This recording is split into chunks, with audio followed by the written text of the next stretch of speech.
Hey everybody, how's it going? Hope you're all doing well. Today I'm going to take you through the breakdown of an instrumental song that I composed for a friend, and it's entirely using the clip matrix. So I'm going to take you through all the sounds I use, how I recorded the clips, how I launched the clips, and then how I record the clips back into the arranger to get a finished song.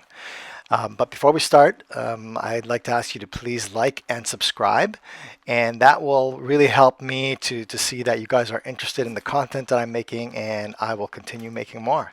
All right, so let's get to it. All right, hey guys. So as I mentioned in the intro, this is a song that I composed for a friend, and so he's in a band, and his band was giving a show, a live show, and he wanted me to write an intro to the show. So like the music that goes on like 5 minutes before the show starts to kind of warm up the crowd. And so he wanted me to write something for that pre-show intro. And he wanted me to match the energy of what they were going to be playing. So they were doing originals, but also some covers from, I believe the band was called Jonestown Massacre.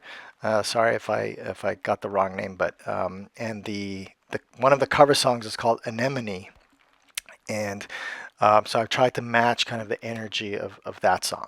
So I'm going to play it for you. We'll listen through it, maybe the whole thing. It's 4 minutes long, so you can skip over it if you'd like, or you can listen to the whole thing.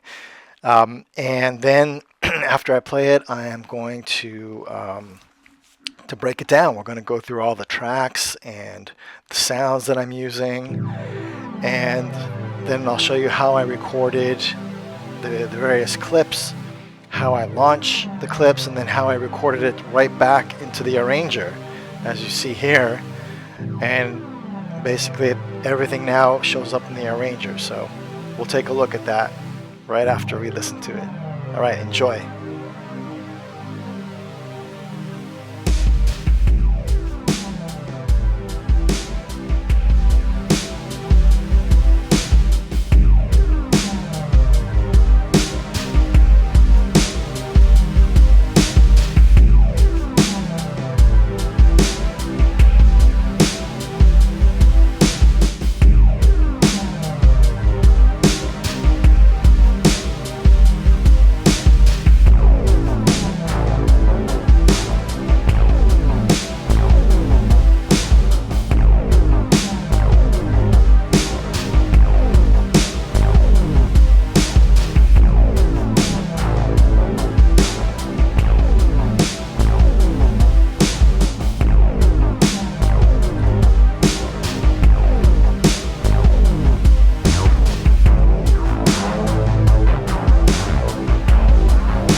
Here comes a cool piano plugin.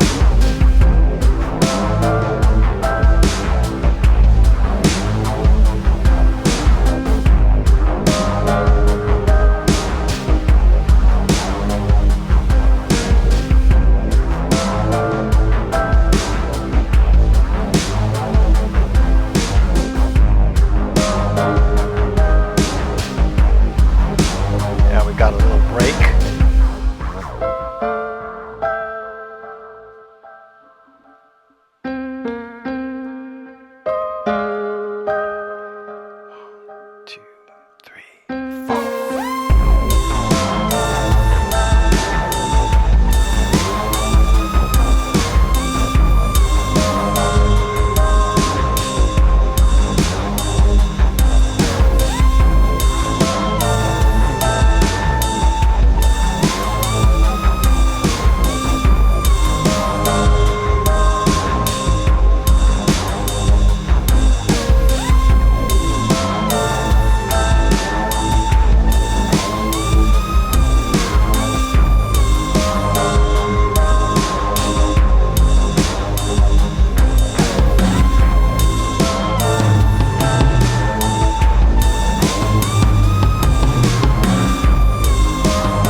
right.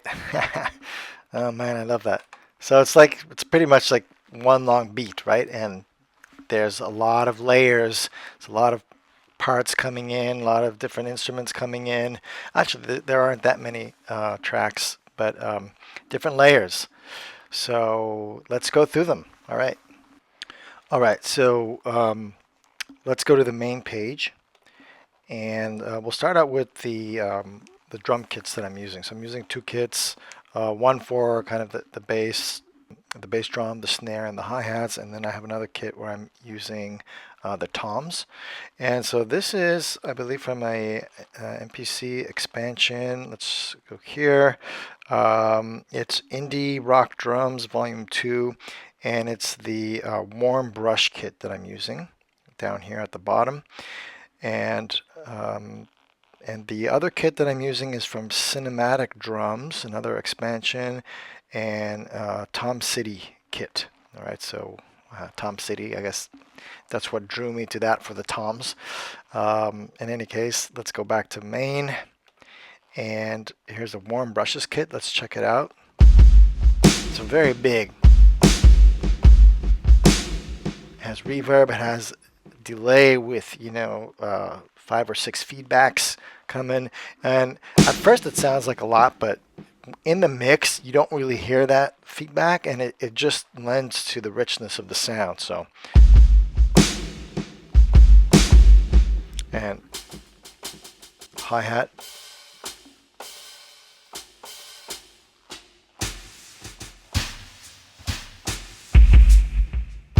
So 2 bass drums. And if you listen closely, I use both of them, kind of one of them as a ghost note, like that.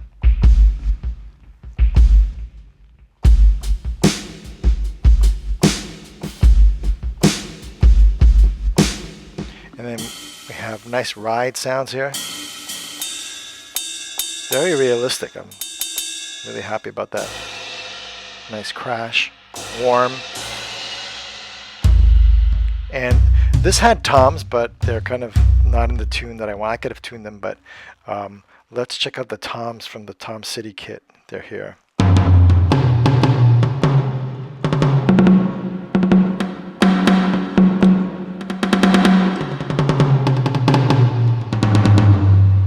Beautiful. I love how it bends. The sound bends at the end, just like a real tom. Love it. Right, why don't we take a listen to the drums? Why don't I solo the track? So from the arranger page, I'm going to go to main, and I could solo, if I'm on that track, I could solo it here. Or as you know, if I'm in the mixer, I can go to pan and volume and solo it from here. All right, so let's take a listen.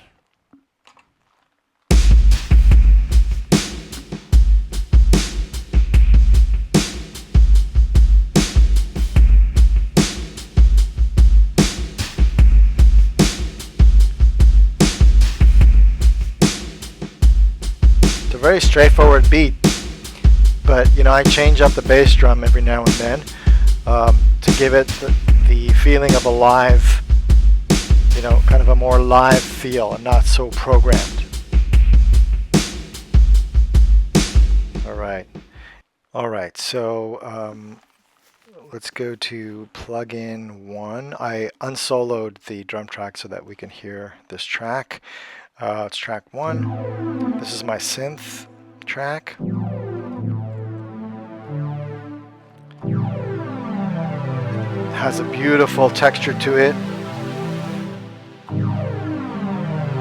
This is the 2 chords that I basically play in the intro of the song.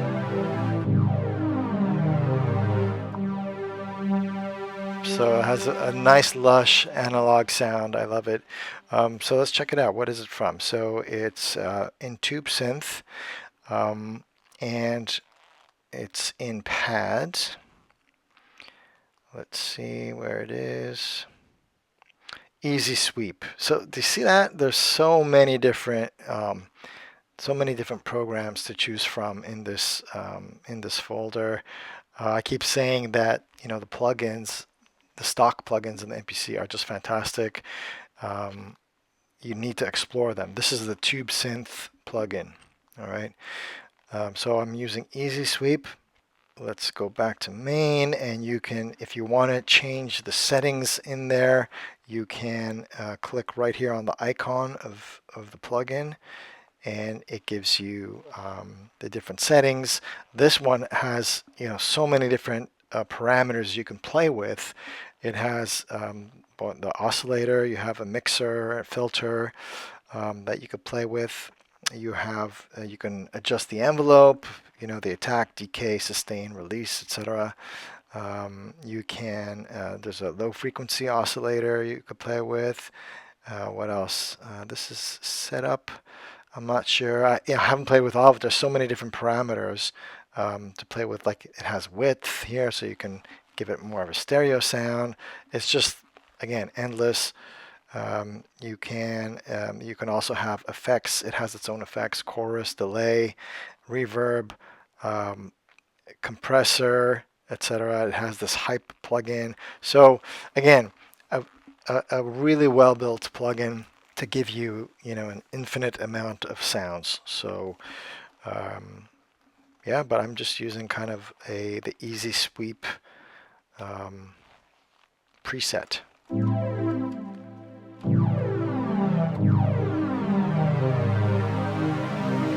Alright, so let's move on to the next sound. Next, on track 2, I have plugin 001-1. I need to improve on naming my tracks and my files. I am probably the worst offender when it comes to naming tracks. So this is...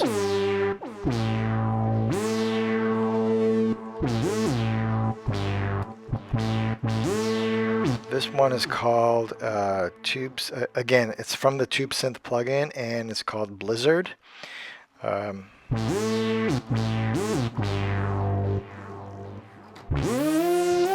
Let's listen to it. It's always good to listen to a plugin in different octaves, because the timbre is the timbre is a little different. Like if you listen to it just in the lower octave, it sounds okay, but on a higher octave, that's the sound I was looking for.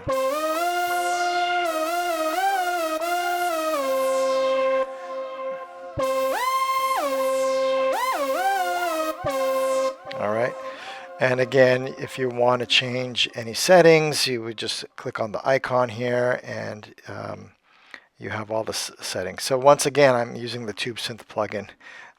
Can't seem to get away from that one. All right, go back to main. Let's look at our next track.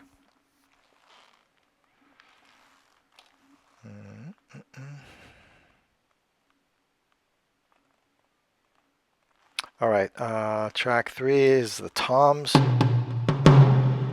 We already went over that.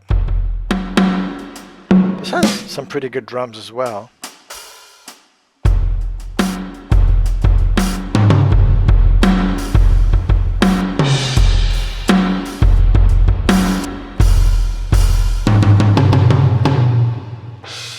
All right. The next one, track 4, is the drum kit that I'm actually using for the song.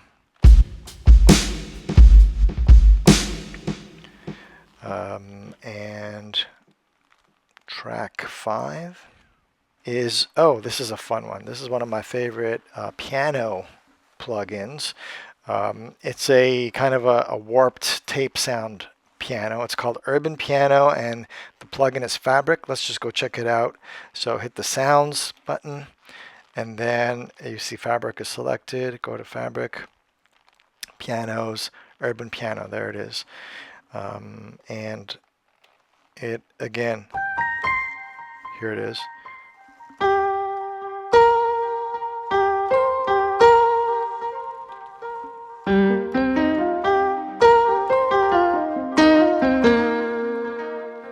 That warped sound, and then there's a delay. There's a delay effect on there, and so you get even more kind of this phasing effect with the warping. So it's really nice.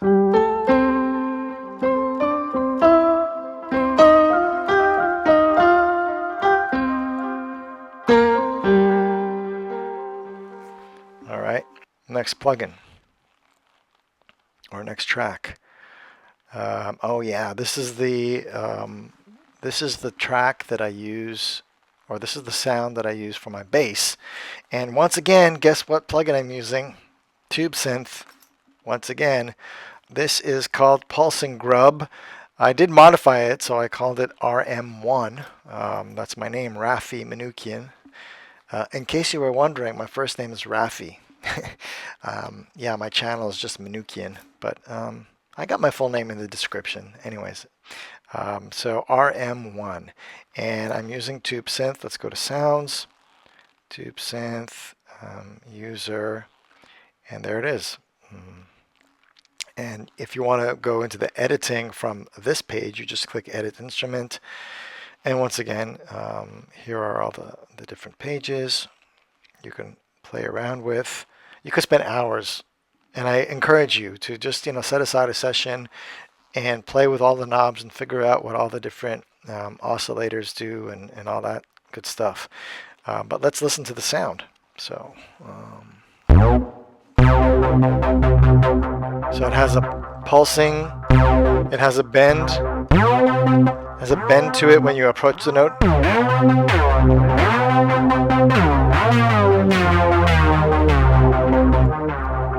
So, and it has this, a grittiness that I really like. It has a lot of grit.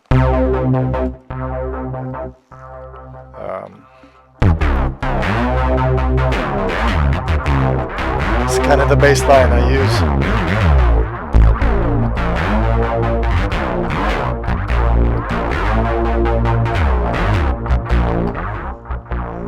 Alright, let me just check if I put any effects on that track in addition to the synth effects that it has. So let's go to mix.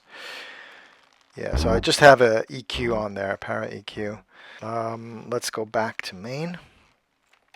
I think that's it. Let me see, plug in. Yeah, that's it. So we have the bass, we have the urban piano, we have our main kit, we have our tom kit.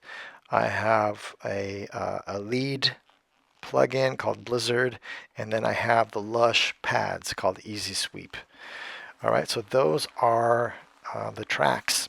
Let's listen to it again, just together, all together. Let me go toward the middle of the song. Yeah, right here at the drop. That's pretty cool. So hit play. Sorry, that was a bit loud.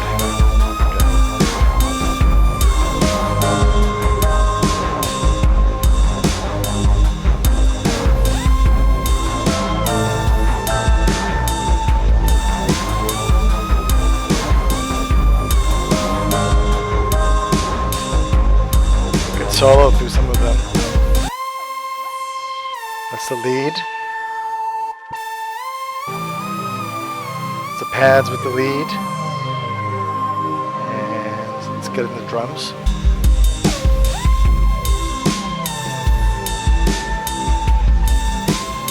Get the piano in there.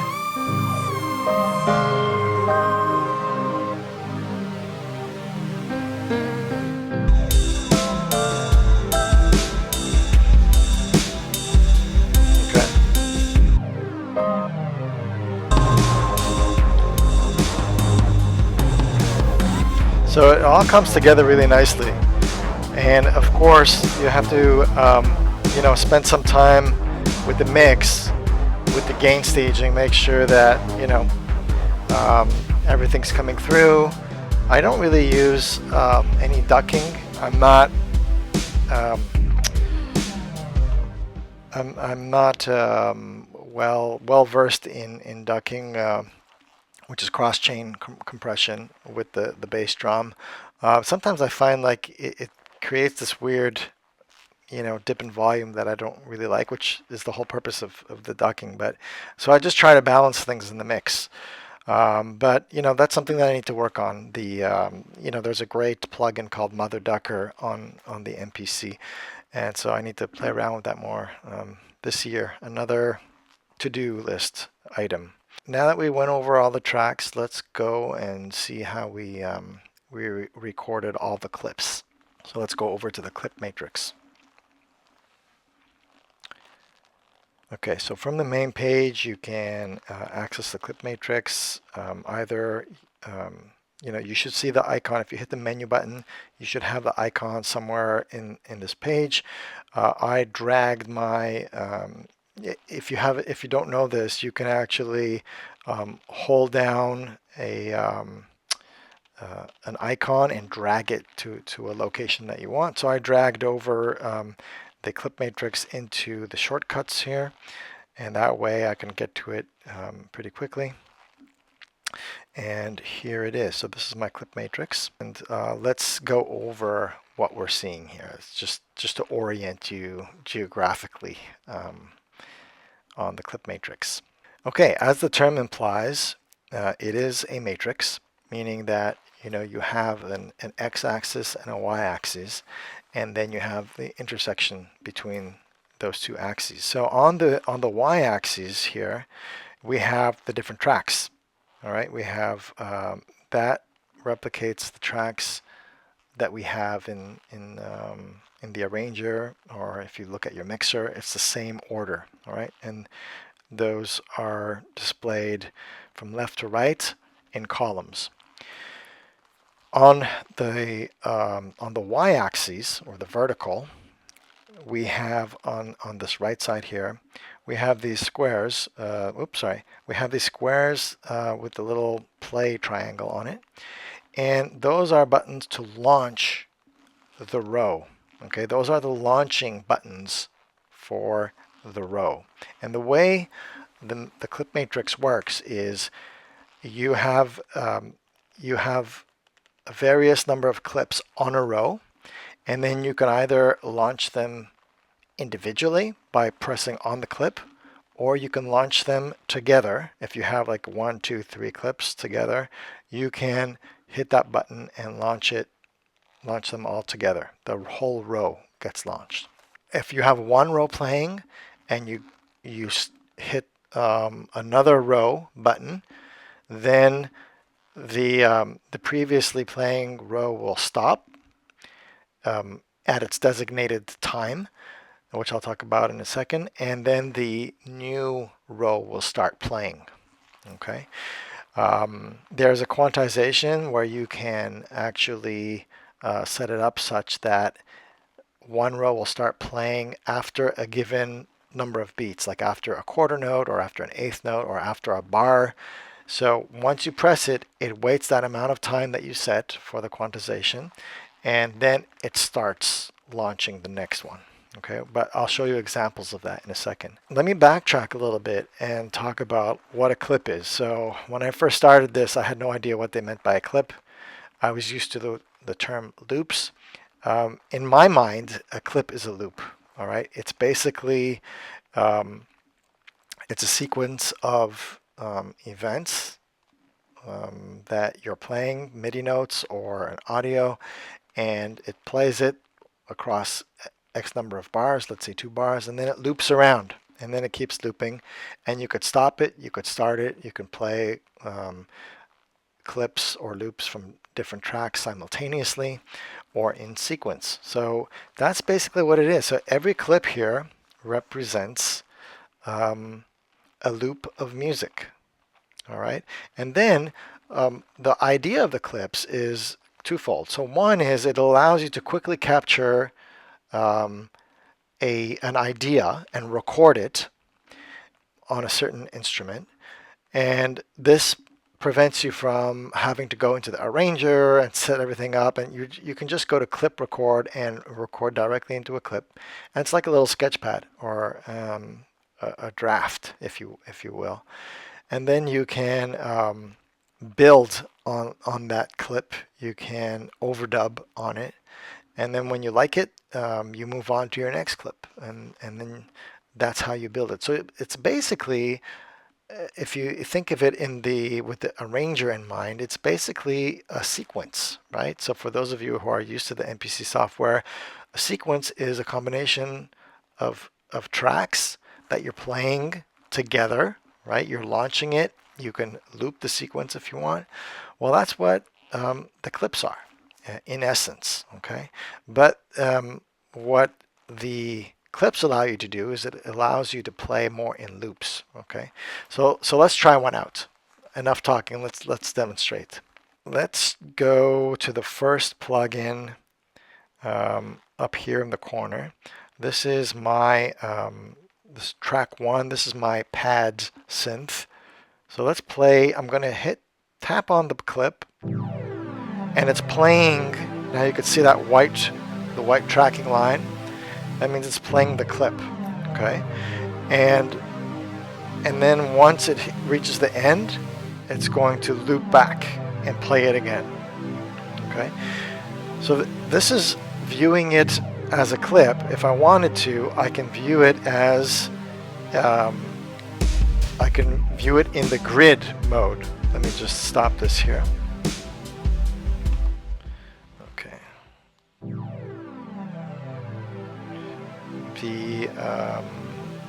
So if I press down on a clip, you get this menu that appears.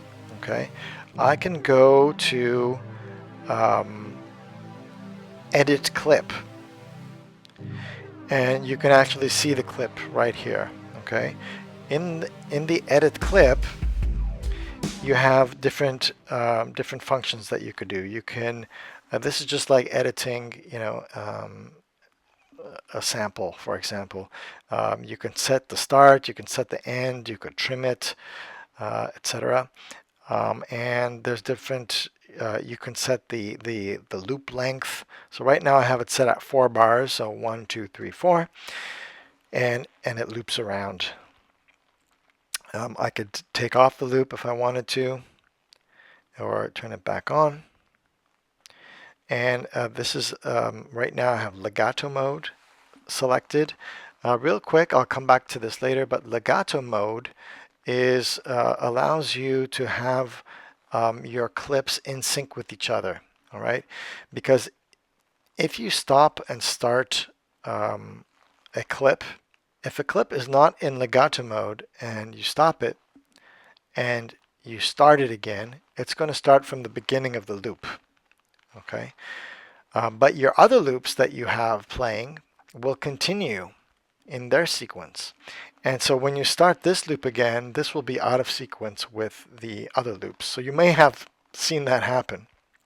To get them in sync with each other, you have to hit legato. And what will happen is when you stop one clip, but the others keep playing, once you start this one up again, which, because you want that, right? You want something to come out of the mix and then something to come back in.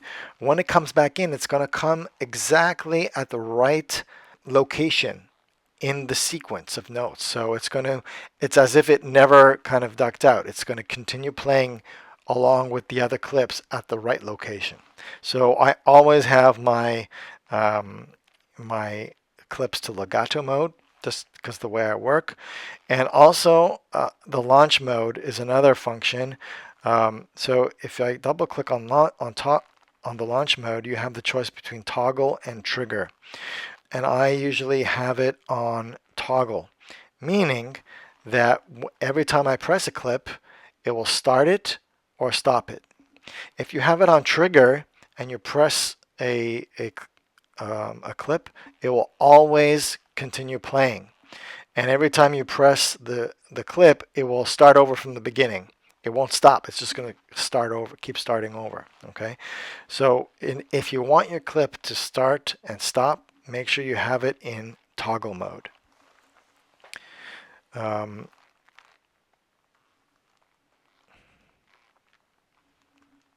And there's another location where you can access some of these features, and I'll show that to you in a second. All right, so this is the clip edit. So you could see here, so we selected it from the menu, and you could see the icon here, clip. But you can also, if you want to do some editing of the actual MIDI notes that are there, you can hit the grid, and then you get all of the functions that you're used to when you're doing some grid editing in the arranger. So you can copy, you can delete, you can add a note, you can edit the start or ends of the MIDI notes, you could transpose, you can play with the velocity, etc., etc. So basically, you have all of the features that you would have in your in your arranger, but it's in the clip. So if I go back to the clip, and once again, to access that, you press and hold the clip, and here are the different things. So you can, we went to edit clip, you can edit the events, and you can go to settings. Settings is where you can actually change the toggle back to trigger or toggle. Also, this is where I select my legato, and I hit close. Okay. All right, so you can see that, you know, all of these clips are already done and recorded. I had done that previously when I was composing. So I'm not going to go ahead and re-record everything, but I will show you how to record into a clip. And basically, you want to select the track that you're going to record into. So let's say plugin 1 here. And make sure that the record arm is on. You can do that from the main page. And what you want to do is you want to hold down the square where you want to create the clip and say create. And so right now there's a empty clip right there, and it's ready to be recorded into. So all you have to do is you press record, and then you see that it's flashing red, so that means it's in standby mode. And then to record something, you would just hit play and then record what you wanted. Okay. And don't forget, it's going to loop after the set amount of bars. Okay, so to check, let's stop that. To check what how many bars there is, just hold down on that clip, go to edit clip, and you could see the loop length is set at 4. And you could change that. The loops, all the loops don't have to be the same length. You can have, let's say, a drum loop going 4 bars, and you can have, you know, a keyboard loop going 2 bars. So after the second bar of the drum loop, that keyboard loop is going to start over. So you can have loops of different lengths. So let's go back out to the clip matrix. So yeah, so that's how we record into the clip.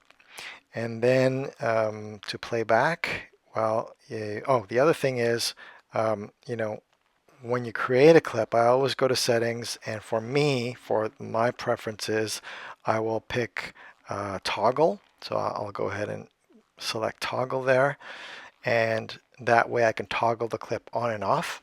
Otherwise, anytime you press the clip, it's going to just start over from the beginning. It won't turn off.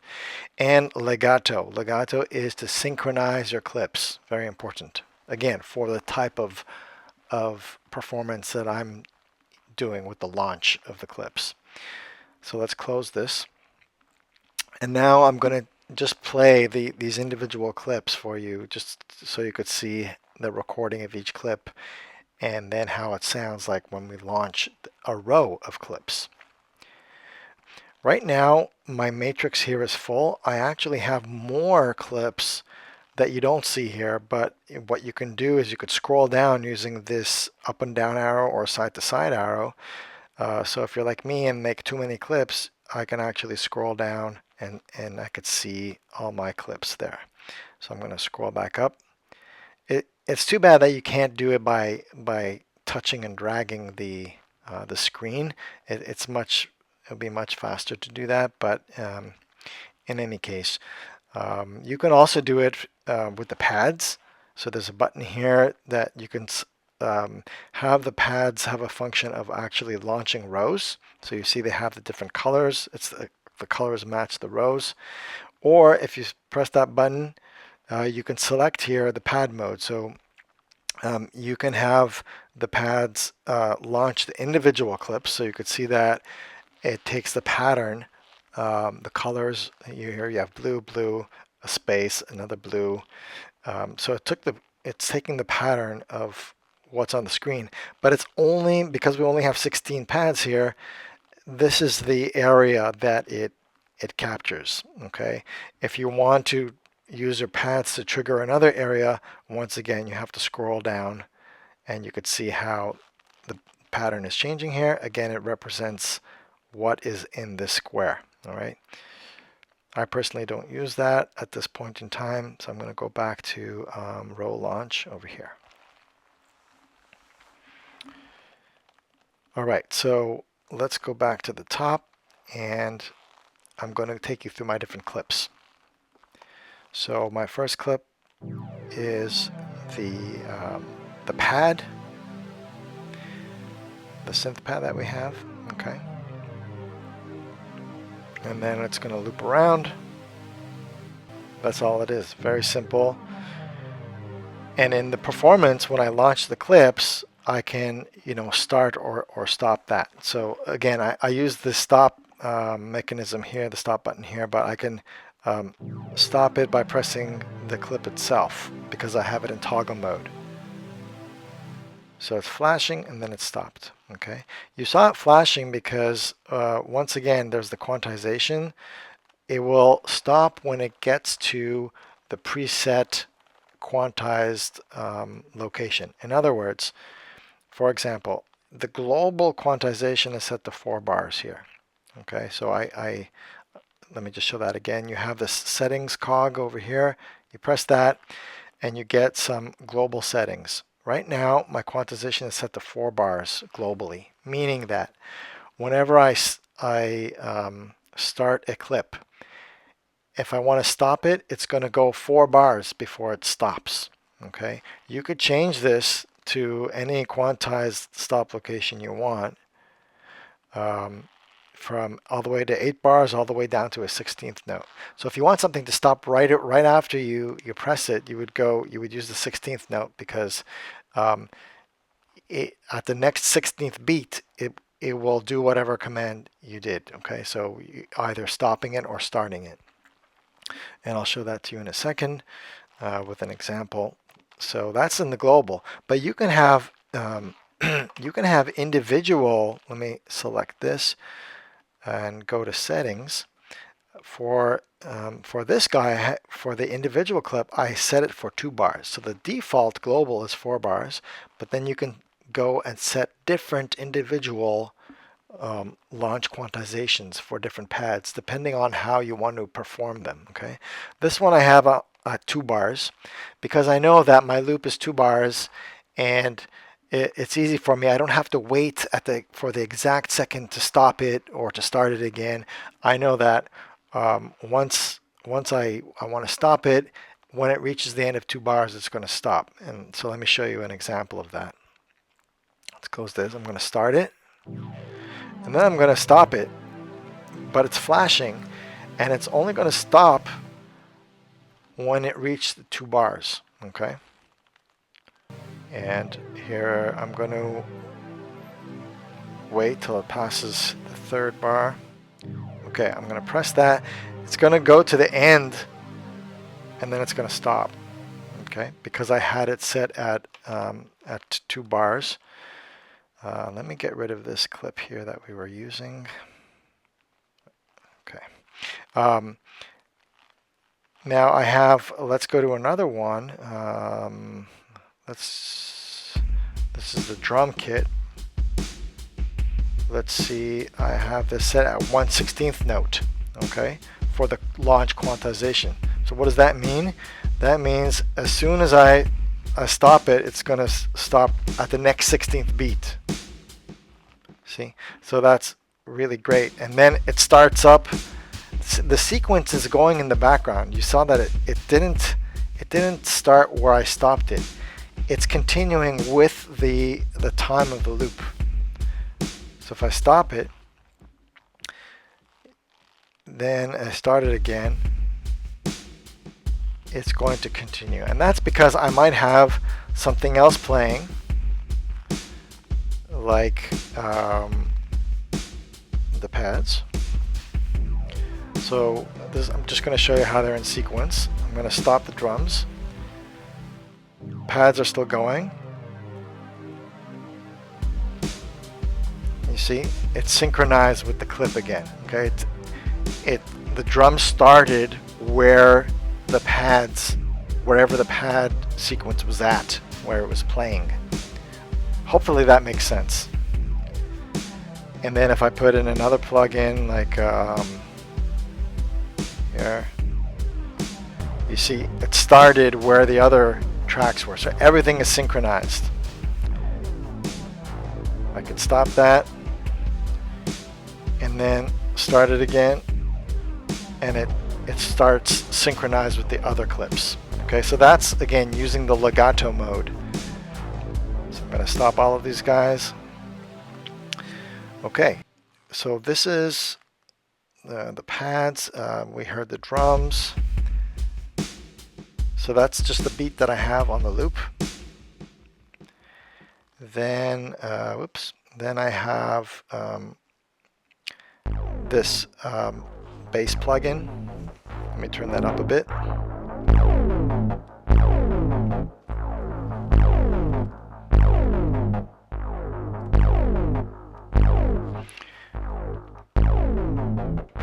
And then I have the same loop copied to the next row. Okay, and so the idea here is to combine the clips on a per row basis. So as you can see, my first row I just have the pads, and then my second row I have the same pads and then the drum loop, and then the third row I have the same pads, the same drum loop, and then a bass line. Okay, and so it's kind of additive like that, right? So you can copy and paste a given pad. So for example, if I wanted to copy this, I would hold it down, say copy, and then I would hold down this other clip and I can hit and paste it. So I could paste it. Now this clip will play in this row. Okay, and let me stop that. I'm going to undo. Okay, there we go. And so what's the idea behind this? The idea behind it is you will set up your clips in combination to launch them as you would perform them in the song. So for example, okay, so I'm just going to launch the first 3 rows so you get an idea of how it works. So the first row is just the pads playing, all right? And then I want the second row to come in, which is the pads and the drums.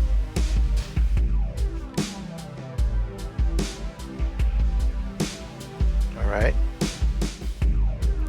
and then I want the third row to come in, which is the pads, the drums, and the bass line. And then if I want to go back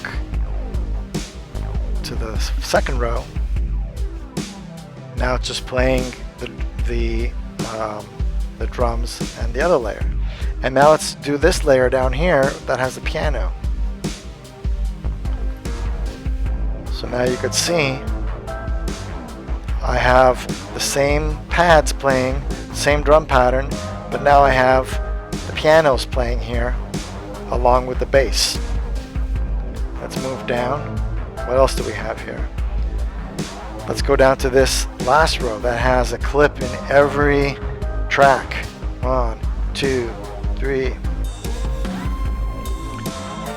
All right, now all the clips are playing. I have the toms, I have the lead going, and then I can go back to the top.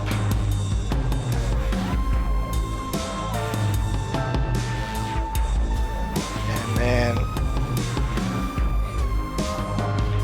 hit the second row where it's just going to be drums and pads now.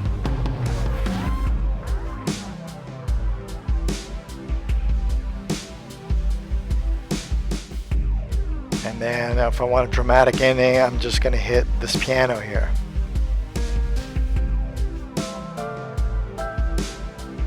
Oh, I should have launched it from here. Here we go.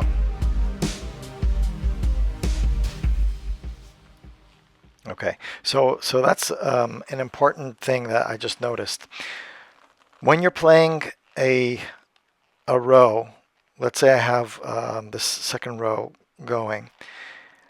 If I want to switch to a completely different row, you have to launch it from the row launch buttons. Okay. What I did here is I just pressed the actual clip itself, thinking that oh, it's going to stop that row and launch this clip.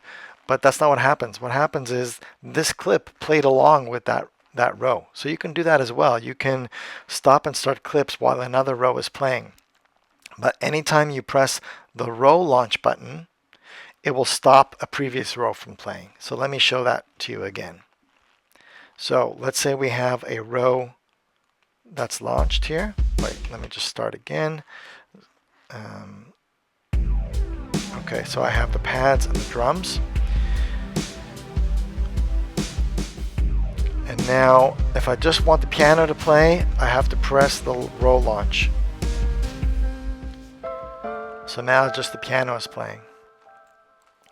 But if I want, let's say I don't want to launch a whole row and I just want to launch the drums, let's say.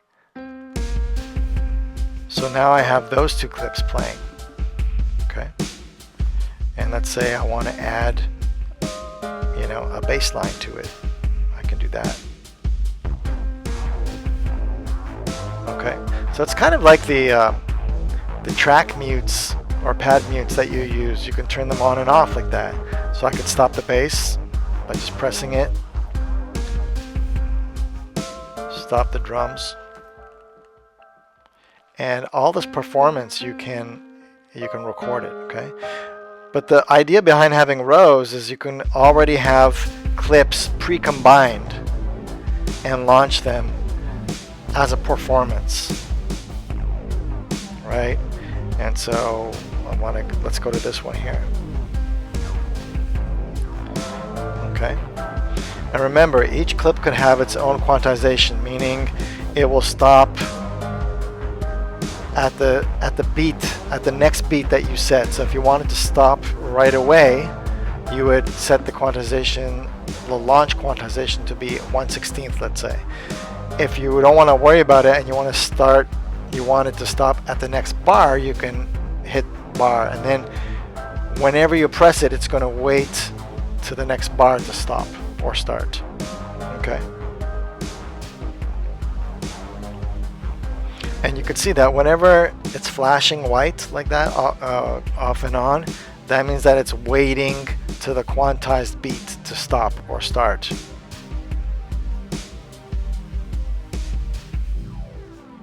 All right. So that was a lot of information. So,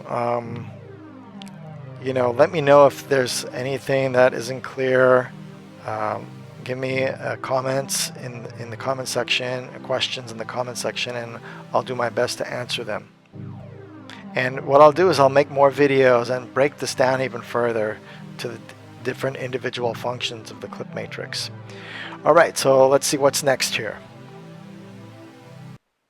Okay, so the next thing I want to show you quickly is the edit settings for the row launch buttons.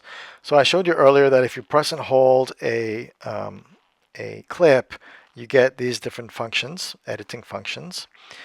But if you press and hold a launch button like this, you get edit row prompt, and you have different functions. So you can insert a row, you can insert 8 rows, you could clear a row, you could take an actual snapshot of your matrix, and you can copy a row. Let's say you want to you have 3 clips and you want to copy it to another row to add, let's say, a 4th clip. So instead of copying and pasting clips individually, you can just copy the whole row and then paste it to a new row that you've inserted, and then you can paste the copied row into that blank row. Okay. But one thing I want to point out here is this insert and capture. So that's really cool. So remember I was telling you how you can trigger clips from different rows. But let's say you have a sequence of clips that you say, you know, I really like that sequence. I want to put those all in the same row so that I don't have to go around starting and stopping them, you know, in different locations. I want them to all be in the same row.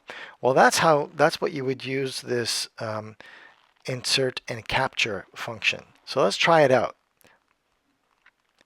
Let's say I have my pad going. Let's try this out. And let's say I have some drums. And let's say I have a bass line going. Okay. And let's say so I already have this combination. But let's say I didn't have the combination. And I'm like, oh, okay, I like that combination of clips. So what you do is, you can go to any launch button, hold it down, and I'm going to press insert and capture. And what it's going to do, you can actually see from the icon. The icon here represents what's going on. So it's going to insert a new row and capture the clips that I've highlighted or that are playing. So let's see what happens. I'm going to insert and capture. Insert and capture row 2. And so we're going to stop that. And so what it did is it inserted right above where the button that I selected. So I had selected row 2. That became row 3. And now my new row, which has the pad, the drum, and the bass that I selected, it combined those clips automatically together. So that's a really great time saver. And so you can now launch that row and get those 3 clips that you wanted to launch together. Now they're all in the same row, and there you go. Okay.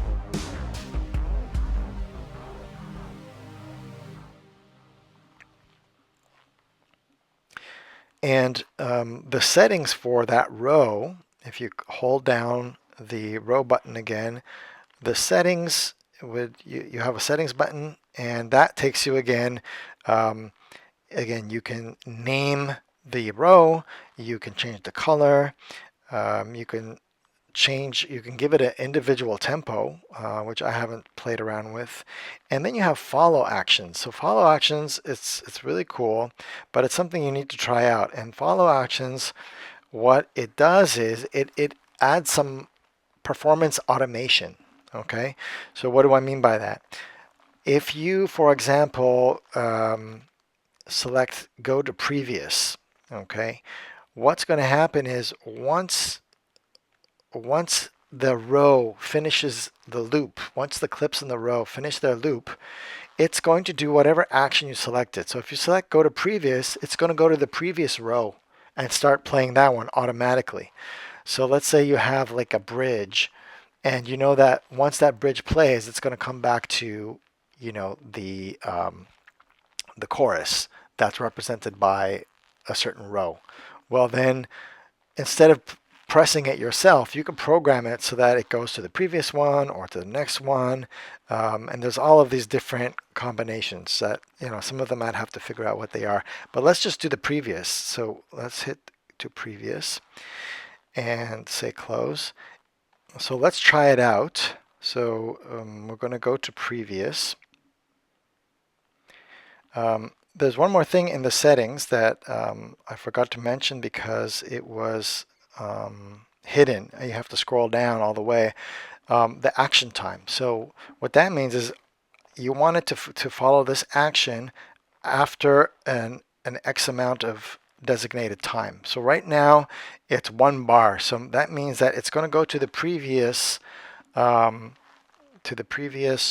row after 1 bar. After playing 1 bar.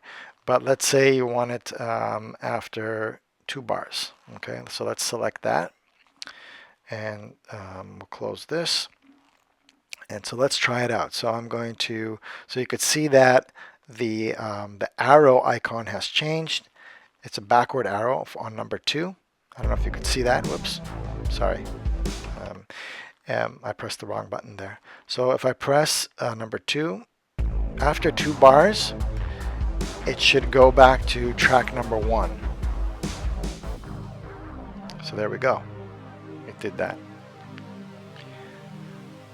So you could set it to 4 bars or how many ever you want, okay? And depending on your song and your performance. So that could be really handy, but that's one of those things you have to play with.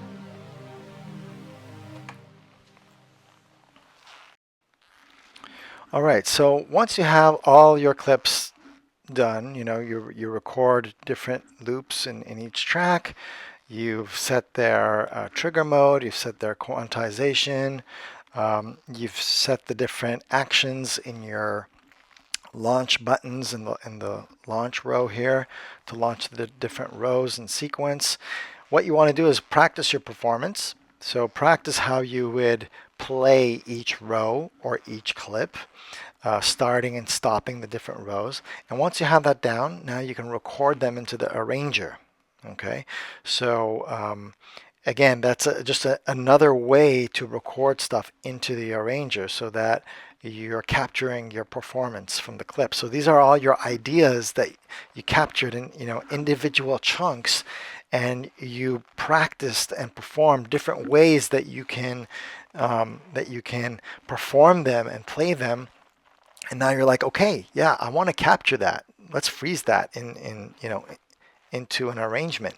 So it allows you to record directly into the arranger by a simple function. You press the shift button down, all right, shift, and then hold that down, then press record. Okay, and you got to hold it down, and then you get the function to start recording to clip or to arrangement. So you want to select record to arrangement.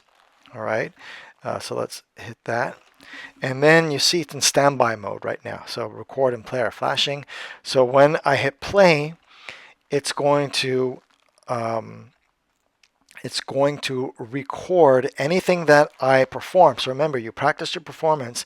Now you got to play it, right? Just like you would play, pads or whatever.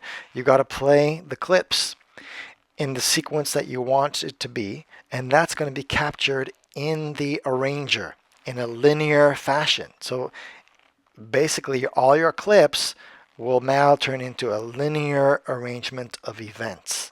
All right, and so I'm not going to do that now because I already have events in the arranger, but that's what you would do. So you would hit play, and then you would start your performance, and it would be captured in the arranger. Now the one important thing, let me stop that. The one important thing that you need to do, let me go back to the arranger here, is you want to make sure that you have enough bars set up to accommodate your performance. Because let's say your performance, with all the loops going on, let's say it's like 64 bars. You want to make sure that that you have set the number of bars here. That's the length of your sequence. You want to make sure that there's enough room to accommodate your performance. Okay, so just set that to like, I don't know, 120 or something, and then you can shorten it later. Okay, and then once you record and you're finished your performance, you just stop recording, and then you go to the arranger, and all the clips that we're playing will now be recorded in a linear sequence. Okay, but one thing you'll notice are these triangles here that are showing up, and what those are, that means that it recognizes you were in clip mode and that you were playing things back in clip mode. And it's telling you that it's still in clip mode, and that anything now, if I were to hit play, it's going to be playing back these sounds from the clips. This is a little bit complicated to wrap my head around, but it's still playing back from those clips, from the clip matrix. We need to tell the software, hey, I'm not in clip matrix anymore. I want you to play back these events that I recorded. I want you to play them back from the arranger. Okay, and so what you do is you can press all tracks to arranger, or you can press these individually, but it's easier just to press all tracks to arranger. And what that does is now it's going to play back everything that was recorded in your performance from the clips. It's going to play back those events that belong now in the arranger. Okay, so let me hit that. All tracks to arranger. Now we have everything that we recorded in our performance. and now when you hit play, it's going to play in a linear fashion and play everything that you performed. And so that's basically how you use the clip matrix. I'll probably break this down again in future videos in different chunks, but you know, let me know if you have any questions or if something doesn't make sense in the comments, and I'll reply as detailed as I can. We can also direct message each other. I'm here to help out in any way I can. Anyways, I hope this was helpful for you guys, and if it was, again, please like and subscribe.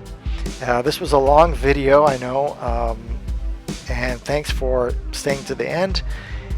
And I'm going to make a bunch of shorts from this as well, so you can look at this in little chunks as well. All right, so have a good rest of the weekend, and peace, everybody. Take care.